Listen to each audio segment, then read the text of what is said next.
निर्णय लेते समय ना ज्यादा खुश हो ना ज्यादा दुखी हो, ये दोनों परिस्थितियां आपको सही निर्णय लेने नहीं देती। सत्य कभी दावा नहीं करता कि मैं सत्य हूं, लेकिन झूठ हमेशा दावा करता है कि सिर्फ मैं ही सत्य हूं। गलतियां ढूंढना गलत नहीं है, बस शुरुआत खुद से होनी चाहिए। गीता में कहा गया है, कोई भी अपने कर्म से भाग नहीं सकता, कर्म का फल तो भुगतना ही पड़ता है। अच्छे कर्म करने के बावजूद भी लोग केवल आपकी बुराइयां ही याद रखेंगे। इसलिए लोग क्या कहते हैं, इस पर ध्यान मत दो, तुम अपना कर्म करते रहो। मैं किसी का भाग्य नहीं बनाता, हर कोई अपना भाग्य खुद बनाता है। आप आज जो भी कर्म कर रहे हो, उसका फल आपको कल प्राप्त होगा, और आज जो आपके पास है वह आपके द्वारा पहले किए गए कर्मों का फल है। इंसान हमेशा अपने भाग्य को कोसता है, यह जानते हुए भी कि भाग्य से भी ऊंचा उसका कर्म है जो स्वयं के हाथों में है। नकारात्मक विचारों का आना तय है, परंतु यह आप पर निर्भर करता है कि आप उन्हें कितना महत्व देते हैं। जब भविष्य धुंधला पड़ने लग जाता है, तब आपको अपने वर्तमान में ध्यान केंद्रित करने की आवश्यकता है।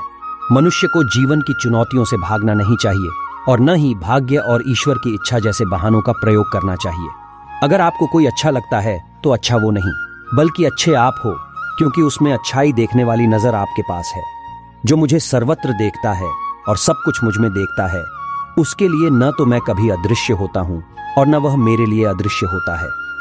वक्त से पहले मिली चीजें अपना मूल्य खो देती हैं और वक्त के बाद मिली चीजें अपना महत्व। अपने आप को ईश्वर के प्रति समर्पित कर दो, यही सबसे बड़ा सहारा है। जो कोई भी इस सहारे को पहचान गया है, वह डर, चिंता और दुखों से आजाद रहता है। निंदा से घबराकर अपने लक्ष्य को कभी न छोड़े, क्योंकि लक्ष्य मिलते ही निंदा करने वालों की राय बदल जाती है। हमेशा संदेह करने से खुद का ही नुकसान होता है। संदेह करने वाले व्यक्ति के लिए प्रसन्नता न ही इस लोक में है और न ही किसी और लोक में। जो पुरुष सुख तथा दुख में विचलित नहीं होता और इन दोनों में संभाव रहता है, वह निश्चित रूप से मुक्ति के योग्य है। जिंदगी में हम कितने सही हैं और कितने गलत हैं, यह केवल दो लोग जानते हैं, एक परमात्मा और दूसरी हमारी अंतरात्मा। जिस प्रकार सूर्य उगते ही अंधकार मिट जाता है, उसी प्रकार सही ज्ञान की प्राप्ति से अज्ञान का अंत हो जाता है। अकेले रहना तुम्हें यह भी सिखाता है कि वास्तव में तुम्हारे पास स्वयं के अलावा और कुछ भी नहीं।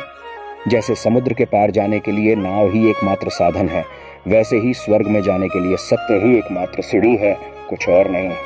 जिस प्रकार मनुष्य पुराने कपड़ों को त्याग कर नए कपड़े धारण करता है, उसी प्रकार आत्मा पुराने तथा व्यर्थ के शरीरों को त्याग कर